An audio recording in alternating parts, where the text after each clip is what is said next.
ఓ building కట్టాలంటే ముందు పునాది బలంగా ఉండాలి. ఆ తర్వాత దానిపైన ఎన్ని ఫ్లోర్స్ వేసినా వేయొచ్చు. ఇండస్ట్రీలోనూ ఇదే జరుగుతోంది. ముందు ఓ సినిమాతో బ్రాండ్ క్రియేట్ చేస్తున్నారు. ఆ తర్వాత సీక్వెల్స్తో వాటిని క్యాష్ చేసుకుంటున్నారు. ఇప్పుడు ధమాకా విషయంలో అదే ఫార్ములా తెరపైకి వస్తోంది. మాస్ మహారాజా రవితేజ ఇప్పుడు మాస్ జాతర చేస్తున్నాడు. భాను తెరకెక్కిస్తున్న ఈ మూవీ మే 9న ఆడియన్స్ ముందుకు రానుంది. దీని తర్వాత మ్యాడ్ డైరెక్టర్ కళ్యాణ్ శంకర్ తో సినిమా అంటూ ప్రచారం జరిగింది. పూరి పేరు కూడా తెరపైకి వచ్చింది. కట్ చేస్తే నక్కిన త్రినాథరావుతో ధమాకా 2 ఫైనల్ అయినట్లు తెలుస్తోంది. రవితేజతో ధమాకా చేశాడు నక్కిన త్రినాథరావు. 2022లో రిలీజ్ అయిన ఈ సినిమా బ్లాక్ బస్టర్ అయింది. 100 కోట్లు వసూళ్లు చేసింది. శ్రీలీలతో పాటు భీమ్స్ కి మంచి బ్రేక్ ఇచ్చింది. ఇప్పుడు దీనికి సీక్వెల్ చేయాలనేది మేకర్స్ ప్లాన్.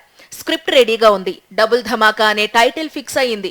నెరేషన్ విన్న రవితేజ కూడా చూచాయిగా ఓకే చెప్పినట్లు తెలుస్తోంది. ధమాకా ముందు వరకు రవితేజకి వరుసగా ఫ్లాప్లు ఉన్నాయి. ధమాకా విజయం తన కెరీర్ కి ఊరటనిచ్చింది. ఆ తరువాత చేసిన సినిమాలు కూడా డిజాస్టర్ అయ్యాయి. దీంతో మాస్ మహారాజ్ మళ్లీ త్రినాథరావు పైనే ఆధారపడాల్సి వస్తోంది. మజాకా రిలీజ్ తరువాత ఈ ప్రాజెక్టుపై అఫీషియల్ అనౌన్స్మెంట్ వచ్చే ఛాన్స్ ఉంది.